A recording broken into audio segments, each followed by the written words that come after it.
하나님 말씀 구약성경 열왕기하 20장 1절에서 11절까지 제가 가진 성경은 구약 598페이지입니다. 598페이지 20장 우리 합독은 1절에서 7절까지만 합독합니다. 1절에서 7절까지만 합독합니다. 20장 1절입니다. 그때에 히스기야가 병들어 죽게 되매 아모스의 아들 선지자 이사야가 그에게 나와서 그에게 이르되 여호와의 말씀이 너는 집을 정리하라 내가 죽고 살지 못하리라 하셨나이다. 히스기야가 낯을 벽으로 향하고 여호와께 기도하여 이르되 여호와여 구하오니 내가 진실과 전심으로 주 앞에 행하며 주께서 보시기에 선하게 행한 것을 기억하옵소서 하고 히스기야가 심히 통곡하더라. 이사야가 성읍 가운데까지도 이르기 전에 여호와의 말씀이 그에게 임하여 이르시되 너는 돌아가서 내 백성의 주권자 히스기야에게 이르기를 왕의 조상 다윗의 하나님 여호와의 말씀이 내가 내 기도를 들었고 내 눈물을 보았노라. 내가 너를 낫게 하리니 내가 3일 만에 여호와의 성전에 올라가겠고 내가 내 날에 15년을 다할 것이며 내가 너와 이 성을 아수르 왕의 손에서 구원하고 내가 나를 위하고 또 내 종 다윗을 위함으로 이 성을 보호하리라 하셨다 하라 하셨더라. 이사야가 이르되 무화과 반죽을 가져오라 하매 무리가 가져다가 그 상처에 놓으니 나으니라. 아멘. 오늘 본문의 제목은 히스기야의 병과 기도. 히스기야의 병과 기도.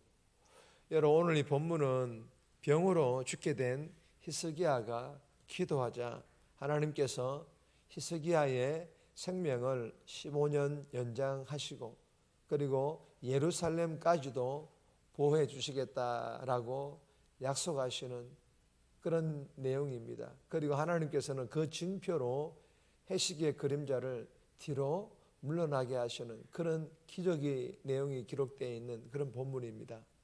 오늘 이 본문을 통하여 우리에게 주시는 첫 번째 교훈입니다. 기도자를 향한 하나님의 마음과 배려. 기도자입니다. 기도하는 사람을 말하죠. 기도자를 향한 하나님의 배려와 하나님의 마음과 하나님의 배려.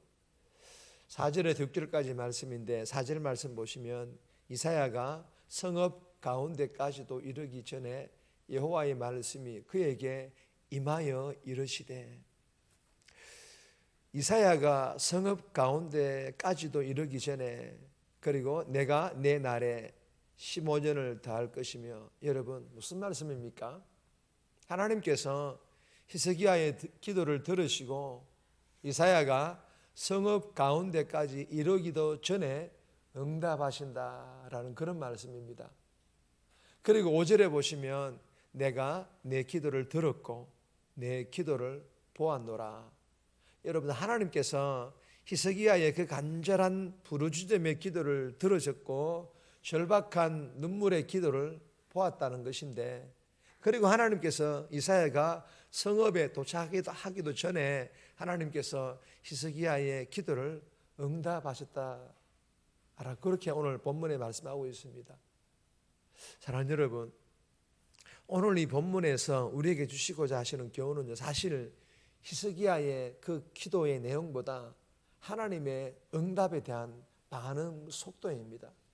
하나님께서 그 히스기야의 기도에 대한 하나님의 그 응답에 대한 반응 속도, 즉 하나님께서 히스기야의 기도에 대하여 속히 응답해 주셨다라는 것입니다. 여러분 하나님께서 이렇게 속히 응답해 주셨다라는 것은 이러한 영적인 의미가 있습니다. 즉 기도자를 향한 기도하는 그 기도자를 향한 하나님의 따뜻한 마음과 하나님의 배려를 담고 있다. 그런 내용입니다.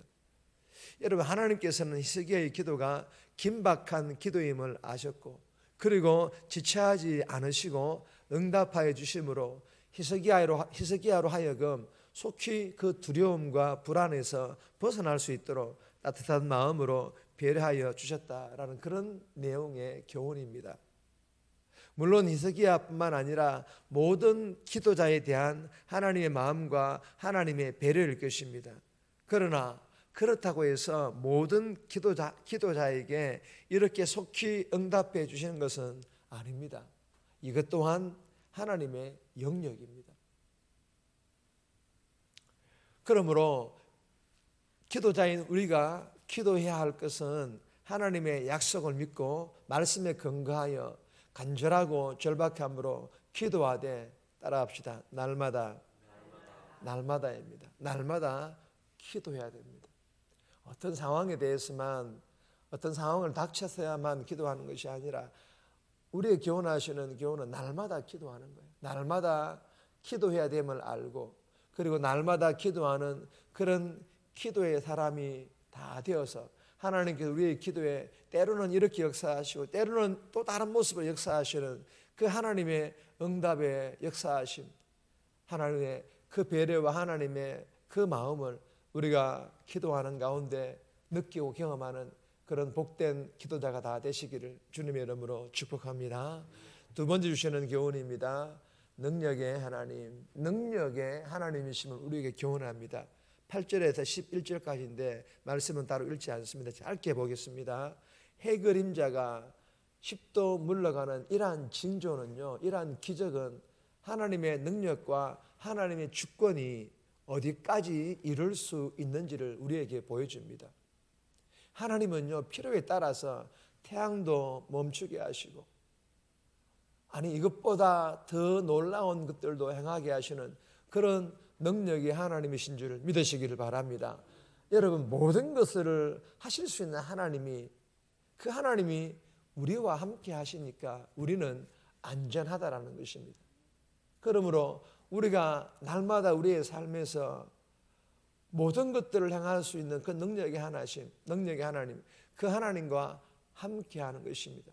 그래야 오늘도 우리를 안전하게 보호하시고 인도해 주시는 그 하나님을 경험하는 복된 삶 살아갈 수 있기를 주님의 이름으로 축복합니다. 세 번째 주시는 교훈입니다. 죽음 준비 잘하라. 오늘 본문에서 주시는 교훈은 죽음 준비 또한 잘 해야 할 것을 우리에게 교훈합니다.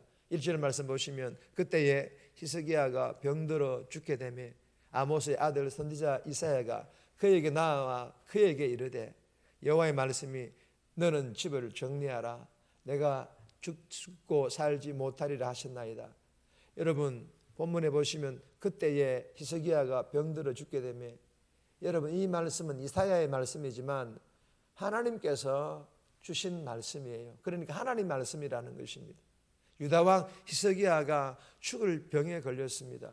여러분, 사람은 누구나 예외 없이 한 번은 죽는 것이 성경의 가르침입니다. 히브리서 9장 27절에 보면 한 번 죽는 것은 사람에게 정하신 것이요. 여러분, 정해졌다라는 것은 바뀔 수 없다라는 것입니다. 그러므로 누구든지 사람이라면 죽게 되었다라는 것입니다.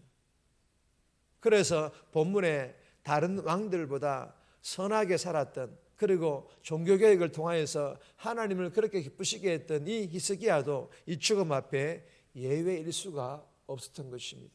히스기야 또한 병들고 싶었겠습니까? 그렇게 하나님께 선하게 살았고 주님을 기쁘시게 하는 종교개혁을 했음에도 불구하고 그에게 병이 찾아왔다라는 것입니다. 히스기야도 예외일 수가 없다라는 것입니다. 여러분, 본문에서 히스기야가 아직 죽은 것은 아닙니다. 병들어 이제 곧 죽게 되었다. 죽음의 그림자가 드리워졌다라는 것인데 주시는 교훈이 무엇입니까? 히스기야에게 불현듯 죽음이 다가왔고 너는 집을 정리하라. 죽음 준비 잘하라는 이 하나님 명령이 주어지고 마지막 인생을 정리할 때가 이르는 것처럼 예수 믿는 우리들에게도 언제 어디서 어떻게 우리의 삶, 우리의 인생을 마감할지 모르기에 유한한 우리의 인생임을 깨닫고 너는 집을 정리하라. 즉 죽음 준비 잘 해야 된다는 것을 우리가 알고, 여러분 언제 어디서 어떻게 우리의 삶을, 우리의 인생을 마무리할지라도 하나님이 계시는 저 천국에 입성할 수 있도록 예수님을 인격적으로 믿고 구원의 확신을 가지고 날마다 부끄럽지 않는 그런 믿음의 삶 살아갈 수 있기를, 그런 삶 살아가기를 위하여 영적 몸부림칠 수 있기를 주님의 이름으로 축복합니다. 네 번째 주시는 교훈입니다. 말씀의 근거로 기도하라. 말씀의 근거로 하여 기도해야 할 것을 우리에게 교훈합니다. 2절에서 3절까지인데 2절 말씀 보시면 히스기야가 낯을 벽으로 향하고 여호와께 기도하여 이르되, 여러분, 여호와께 기도하여 이르되, 죽음 앞에 선 히스기야는 하나님 앞에서 선하게 살았던 자신의 삶을 아뢰며 눈물로 호소합니다. 여러분, 히스기야의 기도는 신명기 28장의 말씀을 근거로 하여서 하나님 말씀을 따라서 살아가는 사람들에게 주실 하나님의 복을 구하는 그런 기도였습니다. 여러분, 본문에서 히스기야의 기도는 단순히 살려달라라는 그런 기도가 아니며 선하게 살았던 자신의 의를 자랑하는 그런 교만한 기도도 아니며 유한한 인생이며 연약한 인생이지만 그럼에도 선한 인생을 살아갈 수 있도록 인도하여 주심에 감사하며, 그리고 하나님의 약속의 말씀을 믿고 신뢰하며 그 하나님 말씀을 근거로 한 그런 기도였다라는 것입니다. 저와 여러분들이 이 새벽에 부르짖는 기도도 히스기야 기도처럼 날마다의 삶이 부끄럽지 않는 삶을 살아가게 하심에 감사하며, 그러기 위해서는 날마다 부끄럽지 않는 삶을 살아가기를 위하여 영적 몸부림 체험만이 가능하지 않습니까? 그렇게 우리가 살아가게 하심에 감사하며, 그리고 어떤 힘들고 절박한 상황에 대하여서도 하나님의 약속을 믿고 신뢰하며 그 하나님 말씀에 근거하여 부르짖는 간절한 기도를 드림으로 하나님을 기쁘시게 할 뿐만 아니라 그 기도가 하나님의 때에 하나님의 방법을 역사하시는 놀라운 은혜를 경험할 수 있기를 주님의 이름으로 축복합니다. 다섯 번째 주시는 교훈 또한 제목만 읽겠습니다. 상식적인 방법으로도 일하십니다. 우리 하나님께서는요, 상식적인 방법으로도 일하십니다. 7절 말씀인데 무화과 반죽을 상처에 바르는 그런 내용입니다. 개인적으로 꼭 묵상하시기를 바랍니다. 정리합니다. 하나님의 따뜻한 마음과 배려로 기도자의 기도에 응답해 주심을 알고 날마다 간절하게 절박함으로 기도하게 해달라고, 힘들고 절박한 상황에 대하여 하나님의 약속을 믿고 신뢰하며 말씀에 근거하여 간절하게 기도하게 하시고 날마다 믿음의 삶으로 죽음 준비 잘하여 하나님의 부르심 때에 천국 가게 해달라고 이 새벽 기도하며 오늘 하루 살아갈 수 있기를 주님의 이름으로 부탁드립니다.